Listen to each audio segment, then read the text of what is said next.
अज्ञानतिमिरान्धस्य ज्ञानाञ्जनशलाकया चक्षुरुन्मीलितं येन तस्मै श्रीगुरवे नमः।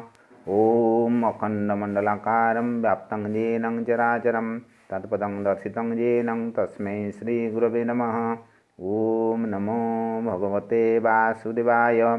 व्यासदेवଙ୍କ कृत श्रीमद्भगवद गीता किछि आमे आलोचना करिबा एवं से गीतामृत को पान करिबा। तो प्रथमे आमे गीतामृतर महात्म्य विषय जानिबा।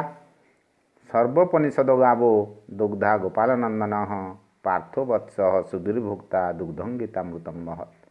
सर्व उपनिषद हेउछि गाई, दुग्धा हेउछन्ति श्रीकृष्ण, अर्जुन हेउछन्ति बच्छा एवं दुग्ध हेउछि गीतामृत।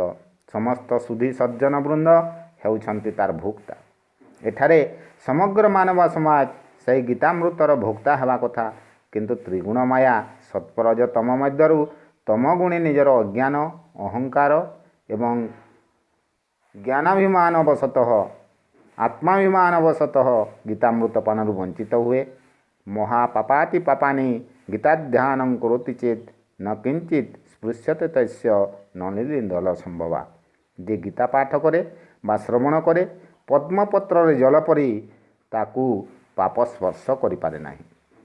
जत्र गीता विचारश्च पठनं पाठनं तथा मोदते तत्र श्रीकृष्ण भगवान राधाया सह। ଯେଉଁଠାରେ गीता पाठ हुए ସେଠାରେ ଶ୍ରୀକୃଷ୍ଣ ରାଧାଙ୍କ ସହ ଉପସ୍ଥିତ ହୁଅନ୍ତି। ରାଧା ହେଉଛନ୍ତି ତାଙ୍କର ପ୍ରଧାନ ଭକ୍ତ। गंगा गीता च गायत्री सीता सत्या सरस्वती ब्रह्मबली ब्रह्म विद्या त्रिसंध्या मुक्तिदायिनी। गीता गंगा सावित्री सीता ब्रह्मा बली ब्रह्म विद्या ये माने समस्ते मुक्तिदाता अटंती। पुनश्च गीता महात्म्य आहुरी कौन कौन लाभ अच्छी आपण माने गीता पाठ कले जानीपारे। जदि आपण पठन करि पारुनाहांती तेबे आमर गीता पाठ यही चैनल माध्यम रे नियमित शुणु देखु ताहले मध्य जानीपारे। वर्तमान गीतारे थिबा सार तत्व विषय किछि जानिबा। ब्रह्मार्पणं ब्रह्म हवि ब्रह्माग्नो ब्रह्मणाहुतं ब्रह्मैव तेन गन्तव्यं ब्रह्म कर्म समाधिना। श्रुव घृत तिल जव समिध चरु होम कर्ता ये समस्त ब्रह्ममय। जहाँको अर्पण करा जाए सही होछन्ति ब्रह्म। जहाँ अर्पण करा जाए ताहा मध्य ब्रह्म एवं जहाँ द्वारा करा जाए से मध्य ब्रह्म। ये जगत हेउछि समस्त ब्रह्ममय। तो सही गीतार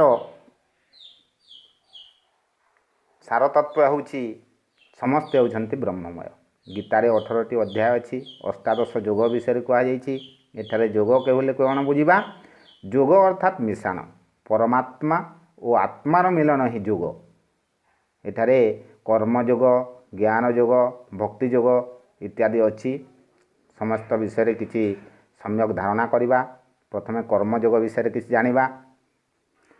कर्मयोग विषय श्रीकृष्ण कहि अछन्ति कर्मण्य बाधिकारस्ते मा फलेषु कदाचन मा कर्म फल हेतुर्भु माते संगस्ते कर्मणि। अर्थात कर्म कर मात्र फलरे आशा रख नाही।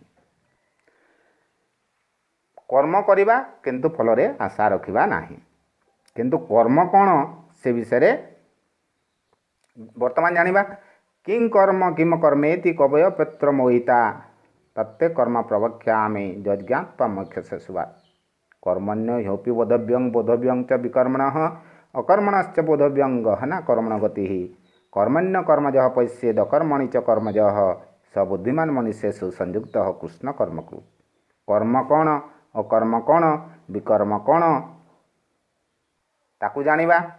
कर्मे अकर्म जे देखई अकर्म कर्म देखुथाई से बुद्धिमंत जोगयुक्त कर्मी कर्म बंधनु मुक्त। अर्थात कर्म माने आराधना भगवान को पूजा आराधना करवा ही कर्म।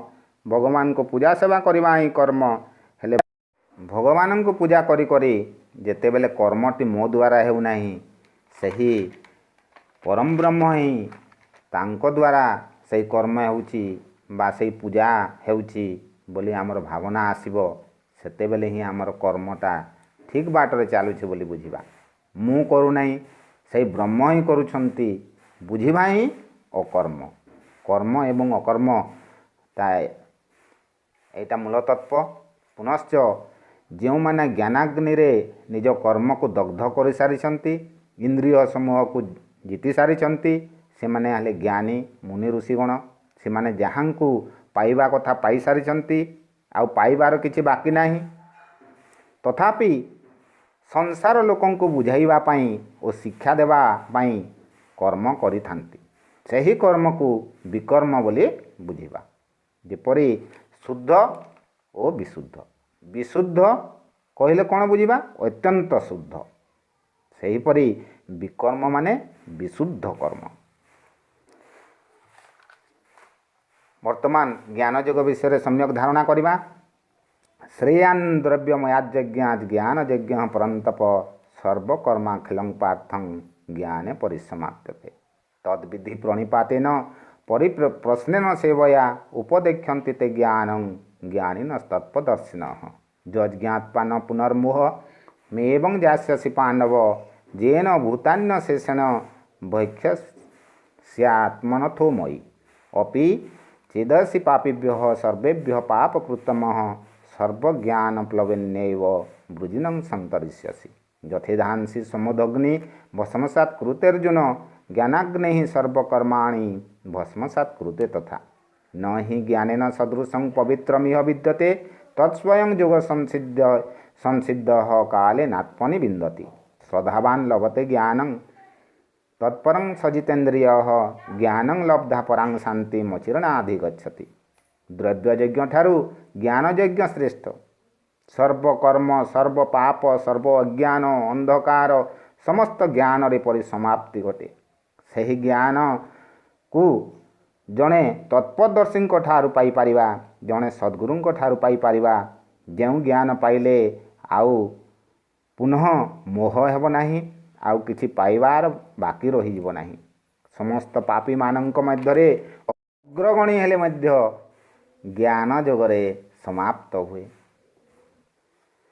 जेपरी अग्नि रे काठ पोड़ी पोड़ी भस्म हुए सेपरी ज्ञानाग्नि रे समस्त प्रकार पाप समस्त प्रकार कर्म समस्त प्रकार अज्ञान भस्म हो जाए ज्ञान परे पवित्र पदार्थ आ किछि नाही कर्मयोगी हेले सही ज्ञान को पाइबा पुणी श्रद्धावान तत्पर होई जितेन्द्रिय हेले जाई ज्ञान मिलिब एवं ज्ञान मिलिले ही शांति पाइबा।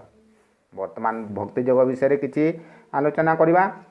अथ चित्तं समाधातुं न शक्नोसि मयि स्थिरं अभ्यास योगेन ततो मामिच्छाप्तं धनंजय अभ्यासे अप्य समधोषि मत्कर्म परमोद्भव मदर्थमपि कर्माणि कुर्वन् सिद्धिं प्राप्स्यसि अथैत दप्यशक्तोषि कर्तुं मज्योगमाश्रितः सर्वकर्मफलत्यागं ततः कुरु यतात्मवान् श्रेयो हि ज्ञानमभ्याच् ज्ञानाध्यानं विशिष्यते ध्यानात् कर्मफलत्याग त्यागात् शान्तिरनन्तरम्। श्रीकृष्ण अर्जुन को भक्ति योग बुझाई कहउछन्ति समस्त ठारू चित्त को निरोध करी मो ठारे मन को रख जदि लागू नहीं अभ्यास कले लागिब जदि अभ्यास रे मध्य हेउ नहीं तेबे मो प्रीति पाई कर्म कर मोर महिमा को श्रवण कीर्तन स्मरण प्रमाण पूजन बंधन सख्यपण भृत्यपण आत्मसमर्पण इत्यादि जो नवदा भक्ति अच्छी से नवदा भक्ति गोटे हेले कर जदि यह मध्य आमे पारुना हूँ तेबे भगवान कहउछन्ति मो ठारे शरण पशी समस्त फल कामना दूर करी मो ठारे शरण पशी दियो अभ्यास ज्ञान श्रेष्ठ ज्ञान ठारू ध्यान श्रेष्ठ କର୍ମଫଳକୁ ଛାଡ଼ିଲେ ହିଁ ଶାନ୍ତି ମିଳେ। ଇଦଂ ଶରୀରଂ କନ୍ତେୟ କ୍ଷେତ୍ର ମିତ୍ୟ ବିଧୀୟତେ ଏତଦ୍ ଯୋ ବେତ୍ତି ତଂ ପ୍ରାହୁ କ୍ଷେତ୍ରଜ୍ଞ ଇତି ତଦ୍ବିଦ୍ୟ। ଏ ଶରୀର ହେଉଛି କ୍ଷେତ୍ର ଓ ଆତ୍ମା ହେଉଛି କ୍ଷେତ୍ରଜ୍ଞ। ଏଇ ଯେ ଆମର ଶରୀରରେ ଧର୍ମକ୍ଷେତ୍ର କୁରୁକ୍ଷେତ୍ର ଉଭୟ ଅଛି। ଆସୁରୀ ଶକ୍ତି ପ୍ରବଳ ହେଲେ କୁରୁକ୍ଷେତ୍ର ଏବଂ ସାତ୍ଵିକ ଗୁଣ ବାହୁଲ୍ୟ ହେଲେ ଧର୍ମକ୍ଷେତ୍ର ହୁଏ। ପୁଣି କହିଛନ୍ତି ଶ୍ରିୟାନ୍ ସ୍ୱଧର୍ମ ବିଗୁଣ ପରଧର୍ମାତ୍ ସନୁଷ୍ଠିତାତ୍ ସ୍ୱଧର୍ମ ନିଧନଂ ଶ୍ରିୟ ପରଧର୍ମ ଭୟାବହ। ସ୍ୱଧର୍ମ ଅର୍ଥାତ୍ ସ୍ୱରୂପ ପ୍ରାପ୍ତି, ସ୍ୱରୂପ ପ୍ରାପ୍ତି ହେଲେ ହିଁ ପରମ ଶାନ୍ତିକୁ ପ୍ରାପ୍ତି ହେବ। ପୁଣି କହିଛନ୍ତି ଅକ୍ଷରଂ ପରମଂ ବ୍ରହ୍ମ ସ୍ୱଭାବ ଅଧ୍ୟାତ୍ମ ବିଚ୍ୟତେ ଭୂତ ଭାବୋଦ୍ଭବ କରୁ ବିସର୍ଗ କର୍ମ ସଙ୍ଗୀତ। ଅର୍ଥାତ୍ ବ୍ରହ୍ମର ଅଂଶ ଜୀବ, ଯେ ଆତ୍ମା ସେ ଅଧ୍ୟାତ୍ମ ସମସ୍ତ ଘଟରେ ପୁରୀ ରହିଅଛି। ତେଣୁ ଆମେ ଗୀତା ପାଠ କଲେ ହିଁ ସମସ୍ତ ଜ୍ଞାନ ଜାଣିପାରିବା ଏବଂ ଆମର କର୍ମକୁ ସଠିକ୍ ମାର୍ଗରେ କରିପାରିବା, ତେବେ ଯାଇ ଭକ୍ତି ହେବ। ଏତିକି କହି ଆଜିର ଗୀତା ପାଠକୁ ରଖୁଛି। ହରି ଓମ୍ ତତ୍ସତ୍।